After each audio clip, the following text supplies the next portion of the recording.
to hear your voices. We need to hear your voices.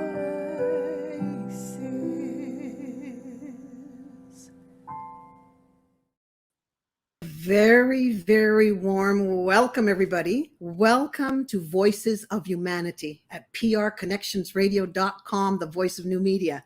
I'm clapping for you because I know either if you're here live with me or you're going to watch the replay, it's going to be wonderful. And I know that I celebrate what you're going to gain from this show. There's a lot of content in here. We have an amazing guest, Sandi Boucher. I like to say that last name. And Sandi's here with us now. I'm going to, before I officially introduce her, there's three powerful words that I see on this lady's her biography, and it's powerful, passionate, professional. She's an Indigenous inspirational speaker, and you are going to have a great time with us today. We're here to give you content, and we want to touch lives and move hearts to change. My name is Sandra McKechnie, officially again, and I run cultural sensitivity and awareness trainings called Double Consciousness. And in the trainings, we give people an opportunity to tap into their conscious unawareness. Just the possibility that you may be unaware of your unawareness, right? So you're not aware that you're unaware. And we consistently honor our Indigenous brothers and sisters in those trainings and a number of other groups, but predominantly looking at those people that descendants of sub-Saharan trade, transatlantic slave trade, apartheid, colonization. And that's double consciousness with two B's. And we will be connecting on that. But let's get back to Sandi. This is an amazing individual, and I'm going to read a little bit about her. She was actually referred to me from a mutual contact that was so excited. And I said to the person, you sure she can do an hour? And they said, can she do an hour? She speaks like for hours and hours, 9 hours, she'll speak. So I was so excited to hear from her, and I looked at her profile, and I hope you can do the same. Sandi with an I, Sandi Boucher, Boucher. Sandi Boucher is an internationally recognized and much loved speaker, a proud member of Sene River First Nation in North Ontario, Canada. Sandi is a dedicated author, activist, and advocate for both Indigenous self-determination and Canadian reconciliation. But first and foremost, Sandi is a storyteller with the unique ability to tell a story that not only increases the listener's self-awareness, but their awareness of others as well. I understand, Sandi, that storytelling is very powerful among your people. The result, a listener who never feels shamed for what they did not previously know. That probably be me right here. Okay, I'll put my hand up with you. Would never feel shamed because of what you don't know. It is this gift that has Sandi loved by so many dedicated fans and followers. So if you're on your own, or you're I don't know if you're driving, you shouldn't be driving and watching this, right? Wherever you are, just do this, because this is what's going to happen to your heart. You're really going to get a lot of content, and I believe it's going to touch your life and move your heart to change. Sandi Boucher. And I said to you, the first question, we met before this, and you got to chat it up to see where we're heading here, but there's so many. Sandi, welcome, hon. Welcome. Thank you so much. Yay. I don't know about you, but after all these years of doing this, you listen to your bio and it's your life, but it's like, wow, yeah, okay. Well, right? Really, the same thing happens to me. I think it's great. Yeah. I think it's wonderful. I got a plethora, I wish everybody, a plethora of questions to lead me on, but there's so much that and we may have to do a part two. Now, Sandi, I would love you to just let the people know who you are, how you got here doing the work, and then we'll get into what you do. Is that all right with you? Sounds excellent. All right. Mishko Paganon Quainadishnakas Mungdodem. So what I just said in Ojibwe, because I am an Ojibwe woman, is that I am Red Thunderbolt woman of the Loon clan. I'm said to represent that split second in time when the thunder sounds exactly as the lightning strikes. And if you're in an area that experiences those kind of storms, you know that when those two things happen together, that means the storm's directly overhead. And I always tell my seminar participants, I'm here 110%. I'm definitely not known for being subtle. I'm more the wake-up call, that one sentence that suddenly everything just clicks. Yes. So I grew up, I am the daughter of a beautiful, strong, amazing Anishinaabe woman who, unfortunately, because she was born in 1927 in Canada, was really looked down upon, not only because she was Indigenous, but female on top of it. So just as far as the general population was concerned, she was also uneducated. My mom had a grade 4 education. So she was just generally looked down upon or seen as someone that didn't have a lot to offer, like many, many other women in her situation. But I was her daughter. And I knew the stories she shared with me and just how much wisdom she carried. She didn't have a formal education, but she had traditional knowledge that seeped into every word and action. And then my dad was this beautiful Frenchman from Saint-Jérôme, Quebec in Canada. And he didn't have the fears or the barriers that my mom carried. He obviously didn't have the same experience as a Caucasian male. So I always thank Creator for both of those influences, because I inherited my mom's wisdom and strength and determination, but I believed in possibilities that she couldn't because of my dad's worldview. My dad believed I could do anything I wanted to. So as his daughter, it was like, okay, dad wouldn't lie to me. I'm totally game for this. But I believe I have the career I do now because of my parents. I was maybe 5, 6 years old the first time that I noticed the world looked at mom differently than they looked at dad. And I think that's such a valuable lesson, because how many of us have had our value doubted by someone else, right? That they didn't see our potential, our worth, our value. And by me seeing how these people consistently underestimated my mom, it was a valuable lesson that other people could be wrong. And just because they don't see your value doesn't mean you're not valuable. And I'm certain you can imagine just how powerful that one piece of information is. The metaphor I always use now is, imagine, we're going to have some fun here. I love imagining things. You can escape anything in your imagination.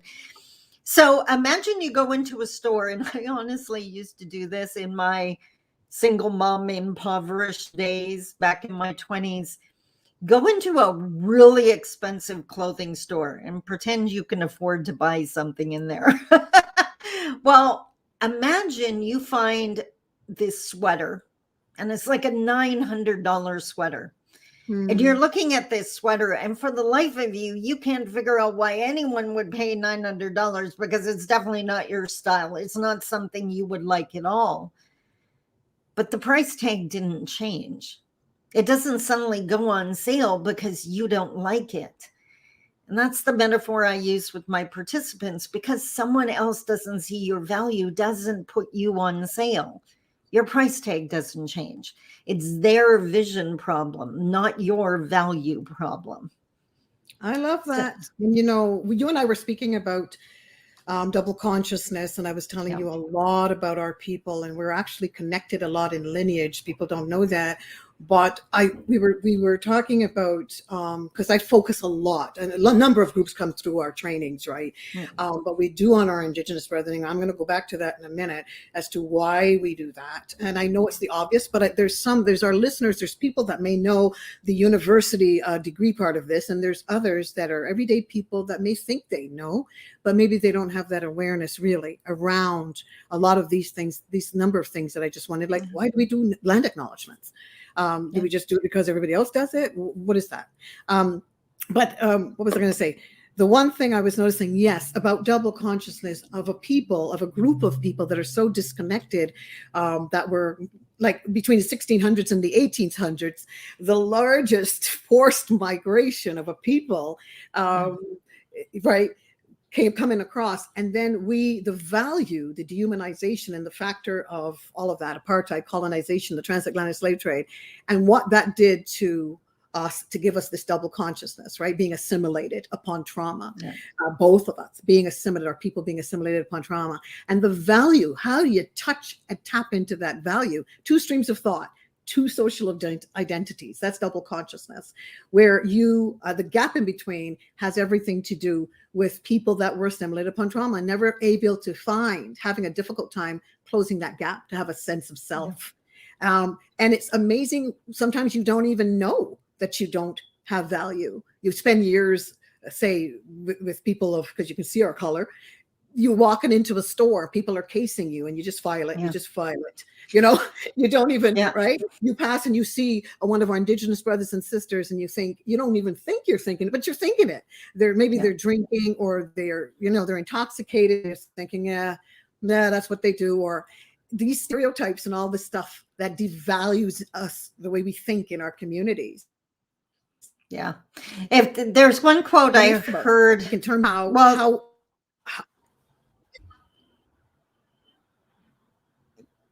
we're freezing. Are you up there? Here. Yeah, we're freezing a little bit. Yeah. We're freezing up a little bit. There's a quote I heard a while ago. A friend pointed it out to me, and I just thought, like I said, you know how sometimes you hear something and you just know that's going to stay with you for a while, that you need to sit with that one, that it definitely resonates. And what he had pointed out was, you were talking about the impoverished Indigenous people often battling with addictions. You see them out on the street. Yeah. And what he pointed out was, it's not that they drink any more than other people from different cultures. It's they just don't have the rec room to do it in. And I was like, wow. And that's so true. And I'm not centering out any culture here, but I can think of people from other cultures that have their own issues with addictions. It's just not as obvious because they're at home, right? They're behind closed doors. Whereas if you throw the poverty element into it, and I know I'm preaching to the choir here, when you're talking about marginalized and displaced people, the poverty that comes with that, going hand in hand with the addictions, and it becomes that stereotype that people assume, right? So yeah, the one thing you did say that I absolutely resonated right at the beginning, you talked about people not being conscious of the fact that they're not conscious of something. Yes.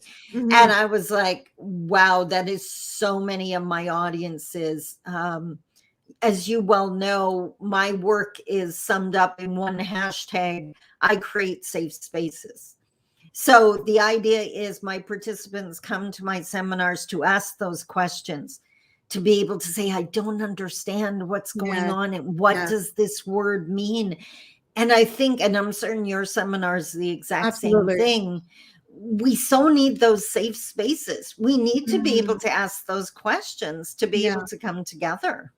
Absolutely. I have, people come into the trainings that we do it on Zoom.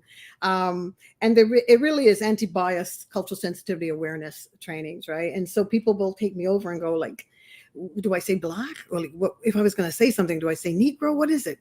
So, and I know it's challenging. So I always say to people, if you can start an affinity group where you're sympathetic in what you want to say, and where it's a positive thing, where people have the opportunity to ask questions openly, that's a good thing.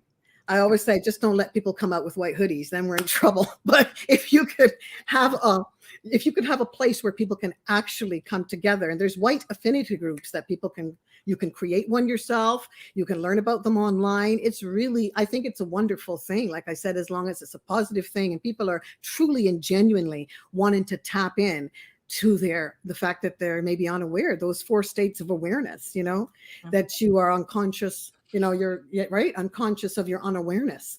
That's not a great place, because that's like saying, what I don't know won't hurt me, eyes, hands over your eyes, and so on. I wanted to ask you, though, this is an obvious question maybe to some. Why is it important for us to do land acknowledgements? Well, and I think that's one of the first initial steps of completing history.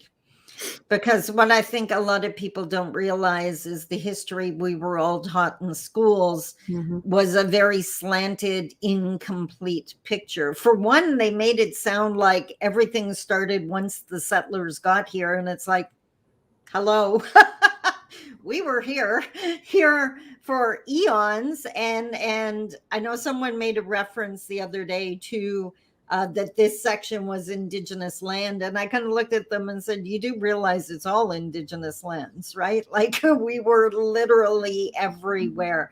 So that land acknowledgement is acknowledging that fact that Canadians or groups of people, whoever it might be, are finally wanting to bring into present day conversation the fact that they recognize there was a history before the European settlers got here, and they want to bring that in.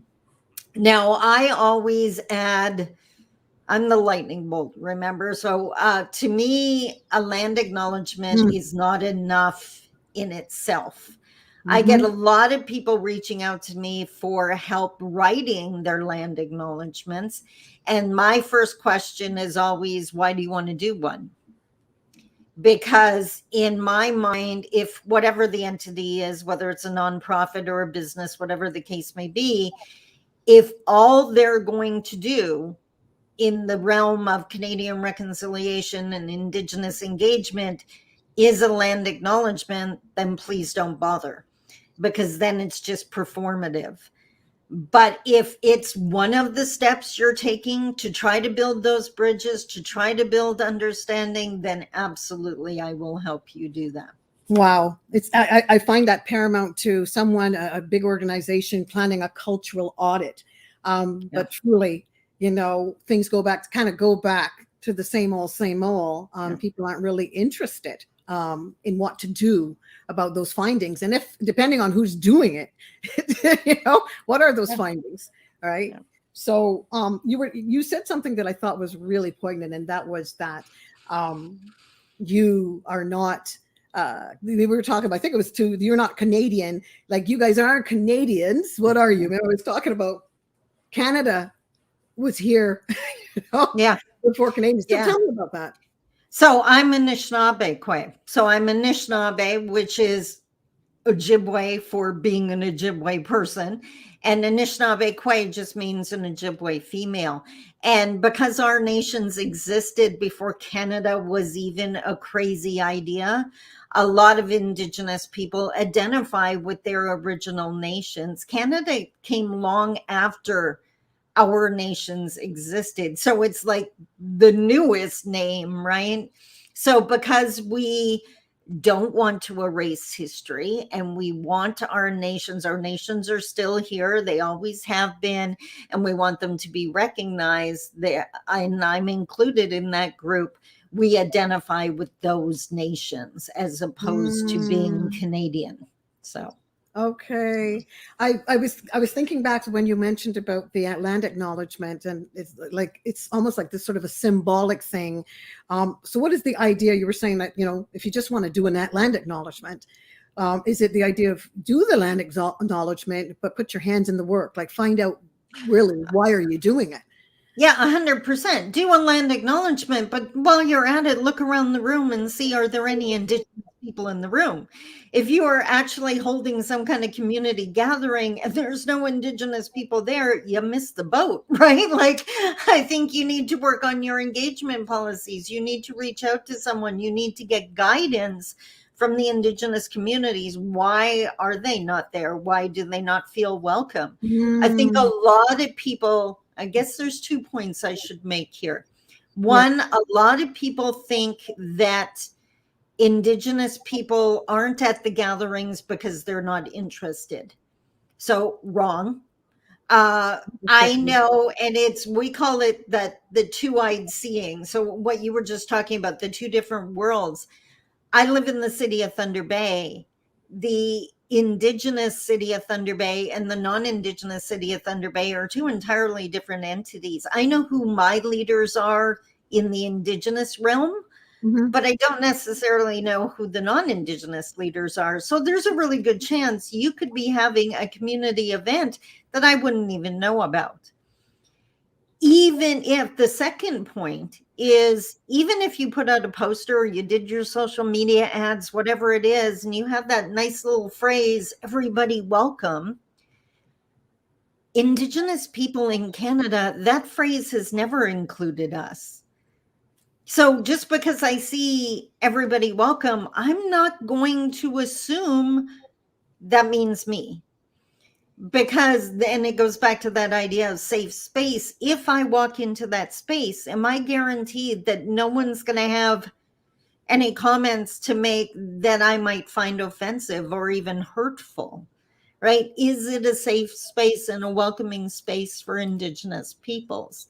So if you truly want to engage with Indigenous people, everybody's welcome is not going to work. You have to literally go through the effort of extending an invitation directly to whatever Indigenous group you're talking to.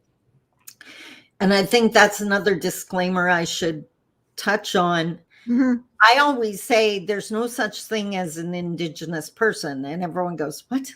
And I'm talking about Canadian context, of course. Indigenous is this umbrella term that the government likes to use that encompasses well over 600 First Nations, not to mention Métis, not to mention Inuit. So it's a huge, huge groups.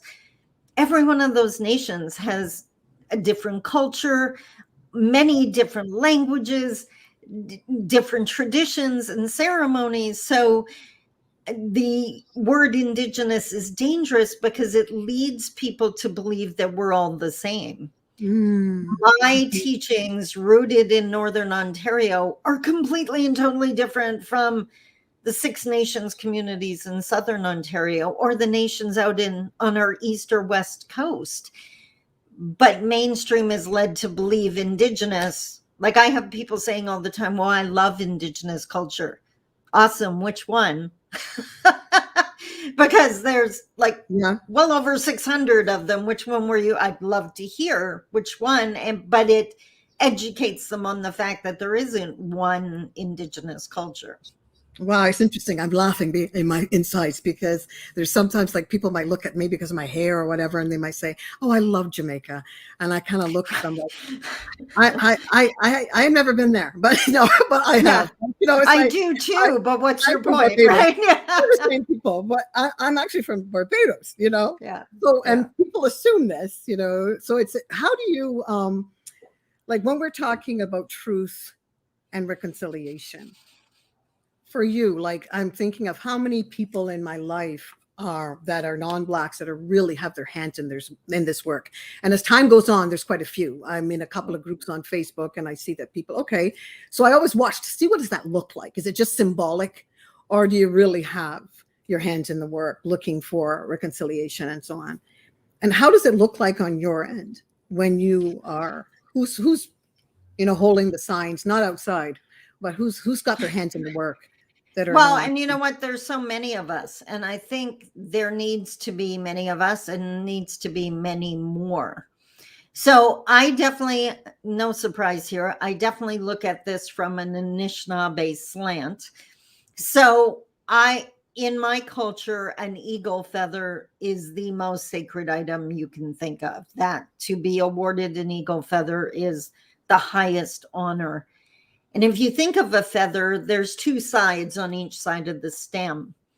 The way I look at reconciliation is one side of that feather is non-Indigenous people, and the other side is Indigenous people. And both sides have so much work to do before that feather is going to heal and be strong.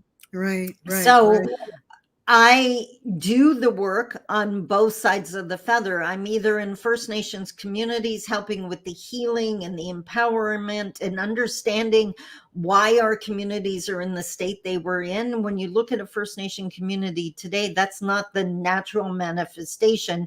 As you mentioned, that's trauma result, the results of the trauma over the years, and it continues.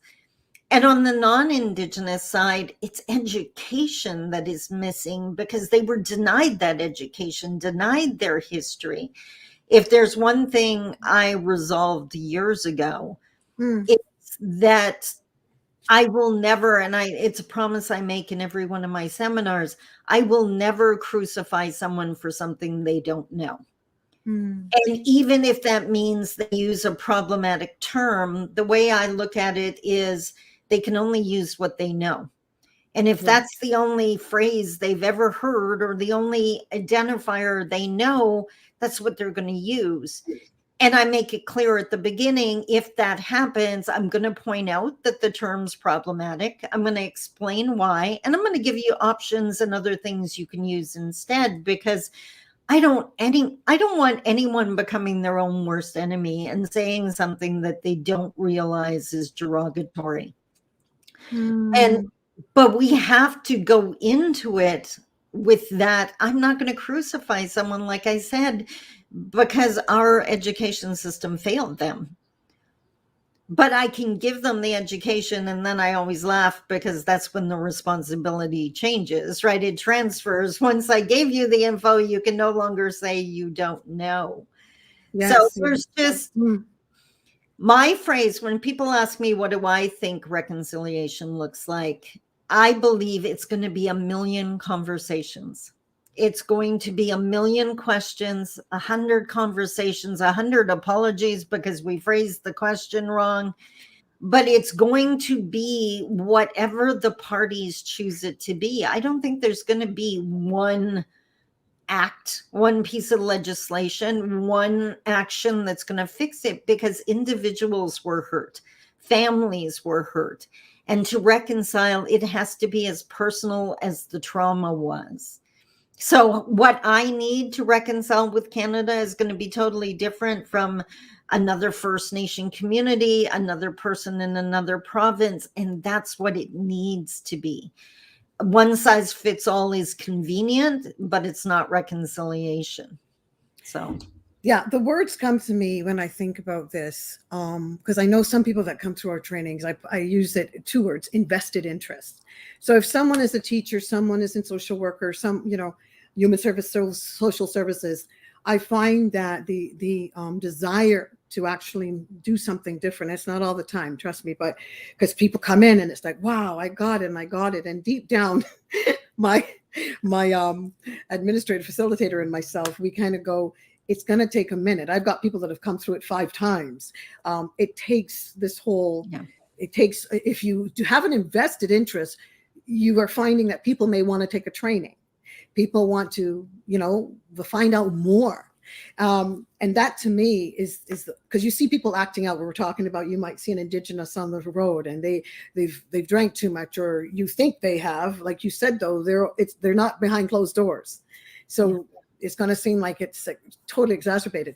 So, and when you may see a lot of gun violence and you affiliate that with Blacks. So what does that look like if we go back 21st century, 20, 19, 18, 17? It's logical when we say it, but looking at that disconnect and trying to close it where, and I love what you do. I was looking at some of your videos, just educating people on this didn't just show up here in the 21st century. It's impossible. Let's go take a look. Let's go back into that time warp and take a look. Yeah. And so I love what you're doing in that. There's reasons. Now, I don't keep, like, for instance, I don't keep Thanksgiving. Can you tell us a little bit about Thanksgiving, the way you see it? Well, for one, in Anishinaabe culture, gratitude and giving thanks is something we do on a daily basis.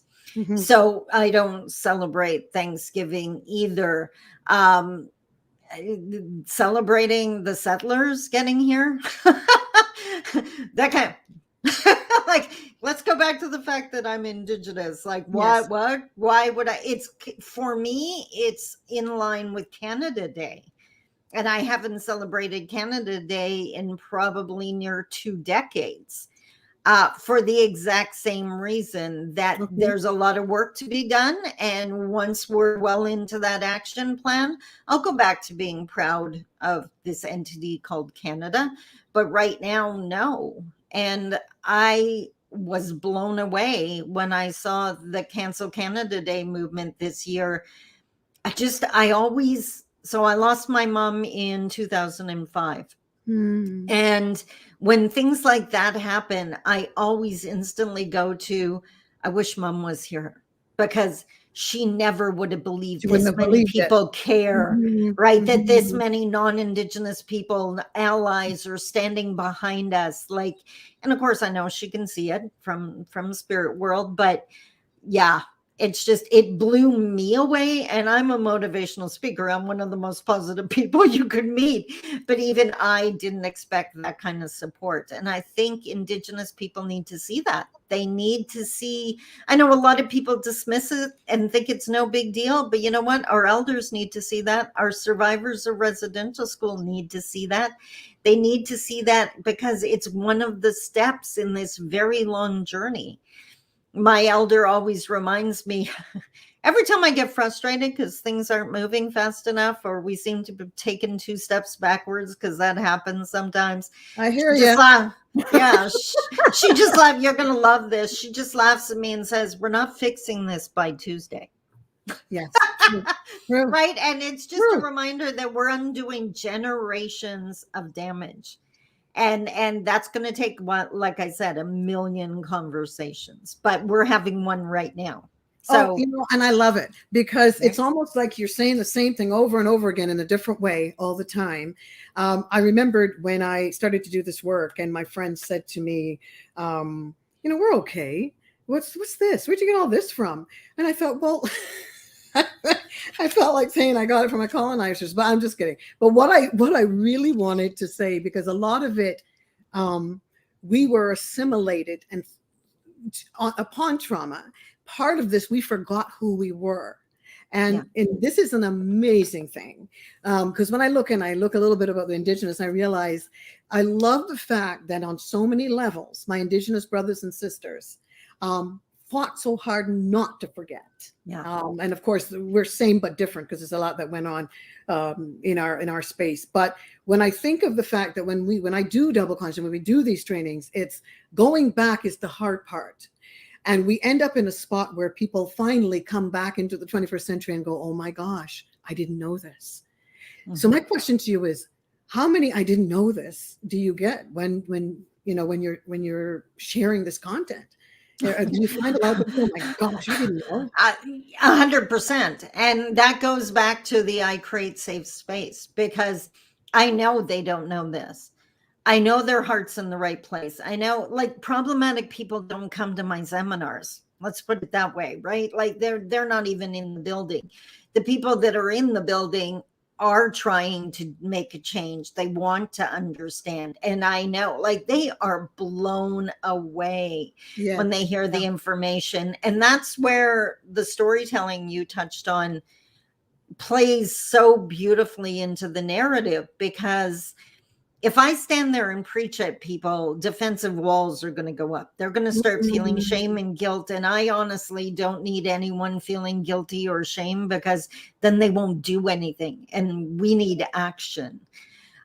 So instead, I just tell a story, and I tell what it was like for my mom, or what it was like for me growing up Anishinaabe in this country. And when they hear the first person stories, it resonates. It's not a threat. It keeps their defensive walls down, but it encourages the questions that we need to ask and have answered. So we had a conversation about what, and I love that you bridged, and you're going to bridge it now, I'm sure.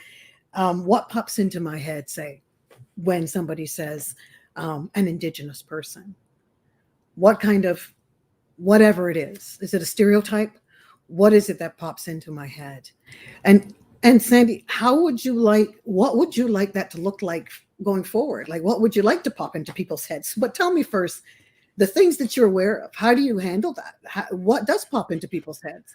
Oh, geez. Every stereotype you can think of, the addictions, the violence, poverty, welfare bums, existing on the social, the drain to the financial coffers, like all the awful, don't pay taxes. That's always a good one. Just ridiculous. And what I would wish that popped into people's heads when they hear Indigenous is the word resilient. Because I go into a community and I always point out to them, you know what? Yeah, there's problems here. There's addictions, there's violence, there's poverty, there's unemployment. These resonate across all the First Nation communities, but we're still here. And we're still laughing and we're still having kids and you're still attending seminars to try to get better at this in spite of everything that happened. You're laughing, you're telling jokes, you're making a good meal and sharing it with people. That is amazing. I don't know. And of course, I'm biased. I'm Anishinaabe, but I've traveled to all these different nations across Canada, and to hear their stories of pain, 10 minutes go by, and then now they're laughing at lunch. Just the strength, the humility, and the resilience of Indigenous people never ceases to blow me away. So, wow. Wow. I'm thinking of two words came to me just now again, invisible unawareness, because I support a couple of people right this minute in areas of social justice, right? Black. And going through coaching, right? Because this is where my area, right? So I'm coaching in this area. We do trainings in this area. And just to actually see someone, just like what you just said, like this, we're talking about invisible in a moment. But this invisible, this unawareness that is up in our management and in the government. And when you actually go before in an arbitrary situation, you go to arbitration for someone on the job, say, I'm just saying, and you get up there, and I had a lawyer said to me, nothing's changed. And nothing's changed. And these people, these lawyers, are going out to lunch together, and they're greasing each other's palms or whatever that was. And I was shocked. She's talking to me because I'm here trying to support someone that is in tears, that is hurting, that is feeling the trauma and the stress, probably not aware. It's a little easier when you're aware of what happened to you, and you have that disconnect closed, that hundreds of years of trauma. You can get that because then you can face it. You know what it looks like? But she's sitting there and we're trying to handle the situation. And I'm hearing that all this aware that you want us to be, it's invisible. Nobody cares, from a lawyer. And it's saying to me, this is how they're going to play this out. And it pretty much went the way that it was played out. So when you're speaking about that, I think of when we were talking about feeling invisible, that your people end up feeling invisible. Like, what does that really look like? Invisible to other people. So, we see each other. And it's one of the reasons I get asked all the time, if it's so awful in the communities, why do they keep going back? Like, why don't you just move? And it's because we're not invisible in the communities. No one's going to judge me for having struggled with an addiction in a community because their family has too. And the fact that, I'm a 10-year domestic abuse survivor, no one's going to look down on me for that because so are they. It's such a beautiful place of acceptance because of the mutual trauma. And I know that sounds sad, but it's also the one place in the country where there is no racism. Because what are you going to do? Condemn me for being Indigenous? So are you, right? It doesn't even make sense. So we are invisible to other people, but it goes back to what I was talking about earlier with my mom and her value. We know our value and we see each other it's you that don't see us, right? So we've never considered ourselves invisible. It's just we know that you may not be able to see us. It breaks my heart to hear that that woman felt that nothing had changed. Because I'm gonna backtrack here for a second. One of the things that I teach in my seminars, and you know this as well as I do, that for anyone who belongs to a group that's been oppressed for a long period of time, held down by the colonizers, you internalize that oppression. You start to believe the stereotypes for yourself and the people that look like you, your own people. And there's three ways that manifests, three ways that comes out. Violence, which both of our communities are torn apart by violence. The acquiescence that says, why bother even trying? Why bother going to school? Why bother getting a job? They're never going to respect me. They're never going to change. And that's what I heard in that woman's voice. And honestly, that's the one that scares me, because if someone's violent, and I know a lot of people really don't like the violence, and I get that, but to me, if someone's violent, there's still a flame inside there somewhere going, you can't do that to me and you can't say that to me. So to me, that's a person still fighting to stand strong. Maybe not in the best way, but they're still fighting. Acquiescence, that light's about to go out. That's the one that scares me. That's where we lose our kids. And like, that's a scary place. Nonviolent resistance is the third option. And that's the elders taking our sacred drums into the bush because we're going to hang on to our ceremonies, even if you say they're illegal. It is our elders whispering their language to each other so that they could pass it on to future generations, even though they were told they were not allowed to speak it anymore. It's Indigenous people now reclaiming their names, whether it's their personal name, their spirit names, or the names of their communities, and going back to the original names. There's so many actions that fall under nonviolent resistance every single conversation I have, every single time that I'm one thing, I don't know if you've probably run into this, I'd be willing to bet. It's something I never anticipated. I was so focused on the work and being positive change and educating people that I didn't realize that after so many years, the fact of who I am becomes an example and becomes a form of nonviolent resistance. So now I empower young women, especially, not only with what I say, but the fact that I exist, the fact that I do this work, the fact that I've been successful in business for 13 years. And they look up and think, wait a minute, you mean I can do more than poverty and surviving violence and being looked down on? Because they know my story. They know I've sold furniture to feed my children. I've done poverty. I've done the violence. I've done the shame and the guilt and came out the other side. And it's not because I'm like superwoman or super intelligent. It was just, I had enough people believing in me so I could. And that's what I pay forward to pay back. If I believe in you, I'll keep going until you join me in that. Right? Wow. In 1995, there was this bill perpetuated, and it was the super predator thing.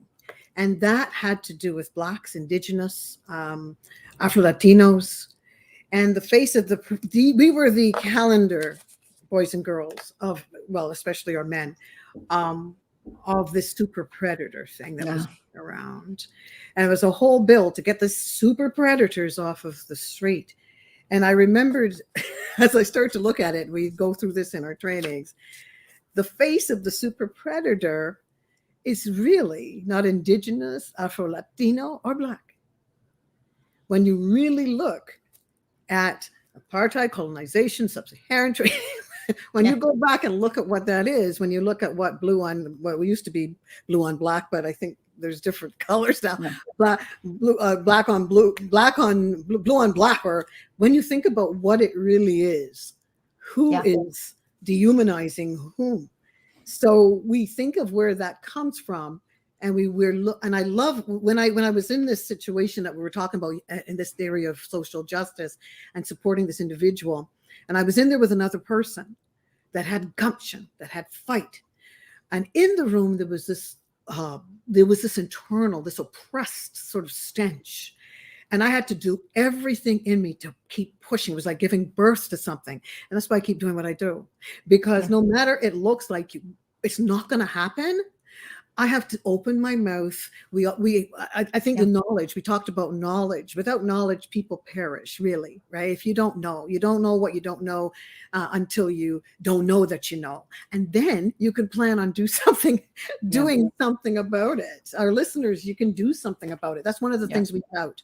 It's not your fault. You may not know A, B, and C. We don't need a doctorate in this, but we can still do something about it. We can attend. You can do something like look on YouTube for Sandi Boucher. You can come to one of my trainings and all the other ones out there that give you an opportunity to at least acknowledge the beginning. You know what?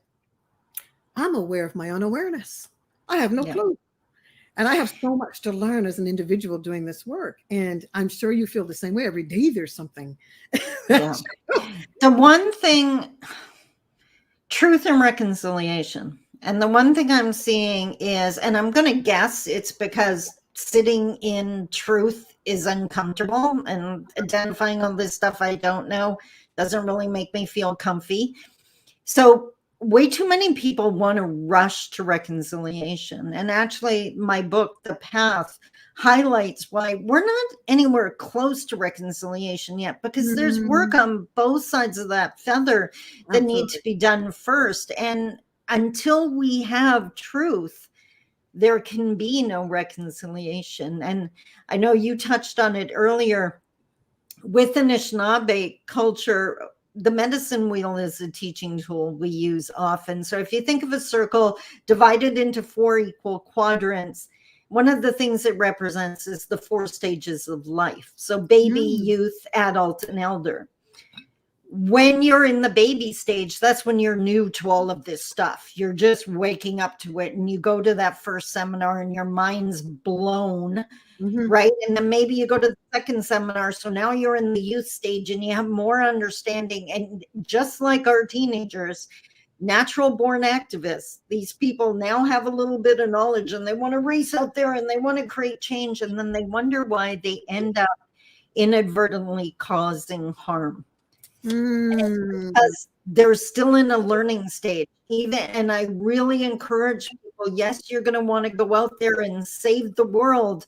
Yes. Rein that in a little bit more and listen more, learn more, because it's not, the action doesn't come till the adult stage. I love when it. You've now got that foundation and you can make steps that aren't going to accidentally hurt someone. And I see it happen all the time. Totally. So. The boycotting, the walking in, the standing in.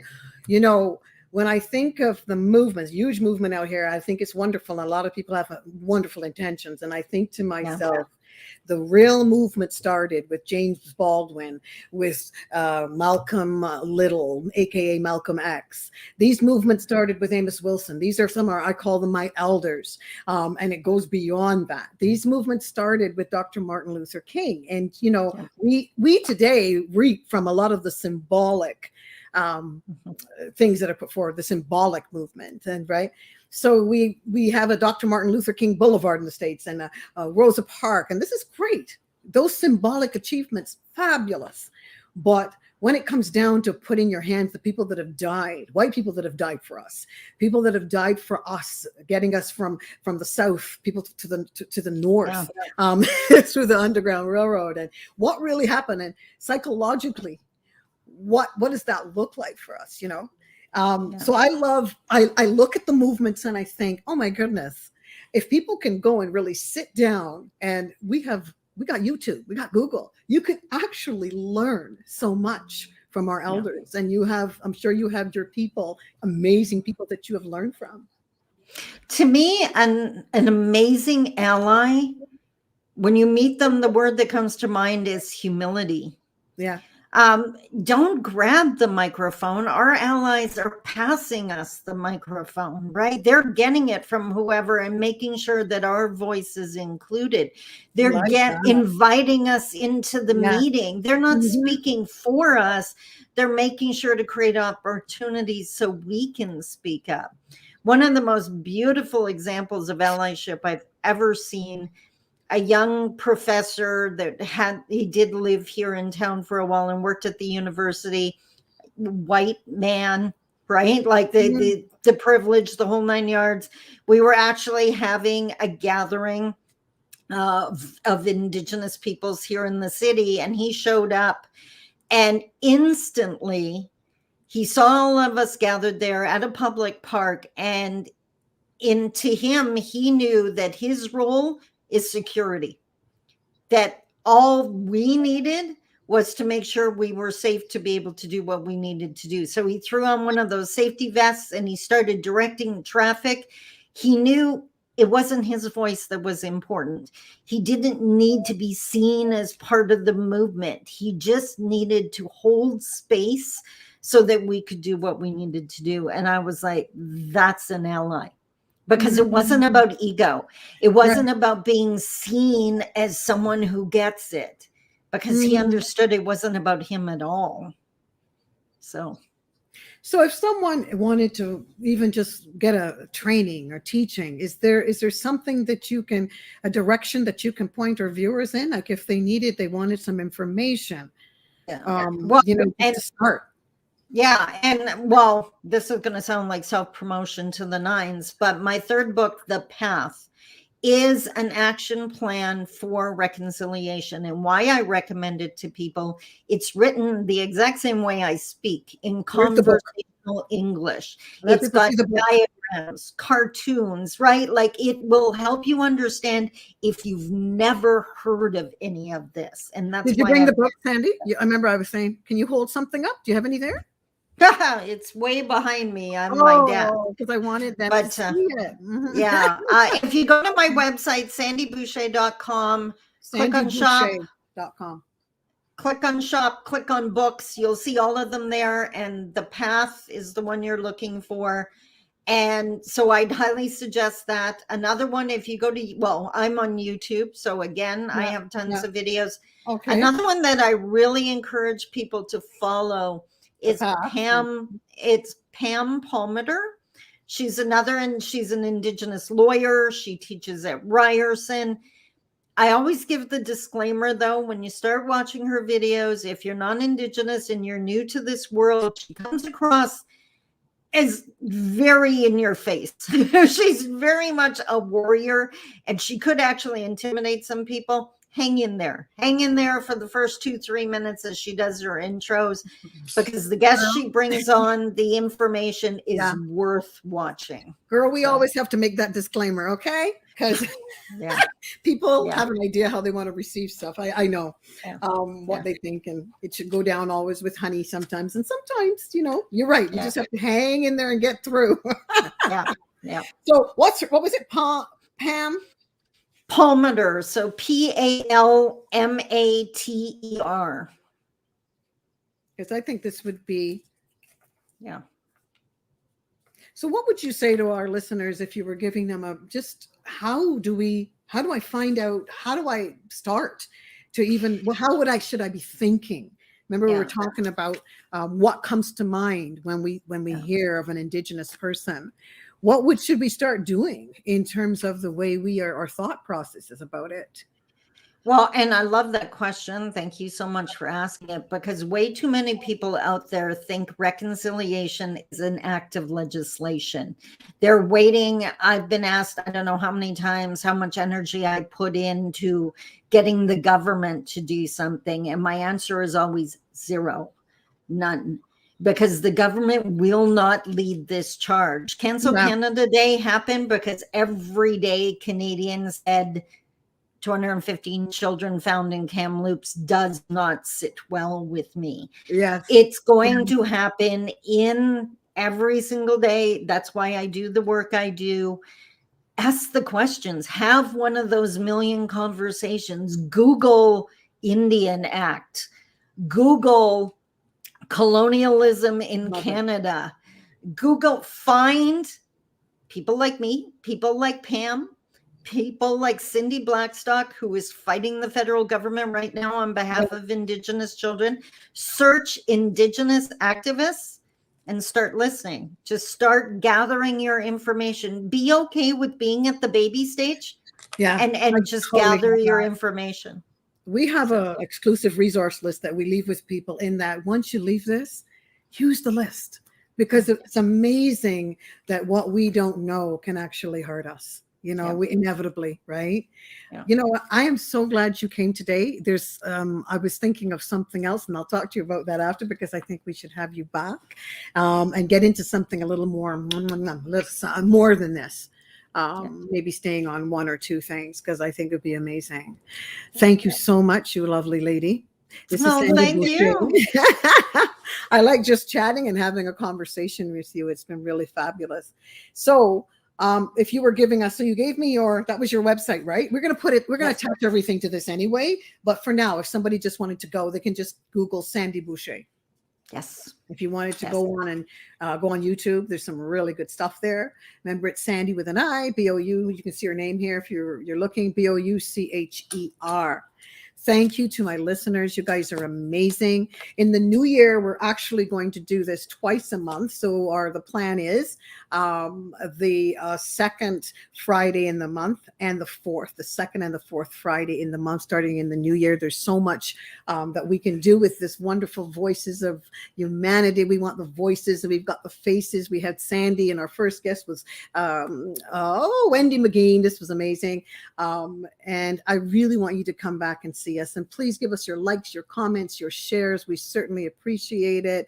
My name is Sandra McKechnie again, Voices of Humanity at prconnectionsradio.com, the voice of new media. Thank you so much for joining us. Bye for now. Voices of humanity, we need to hear your voices. We need to hear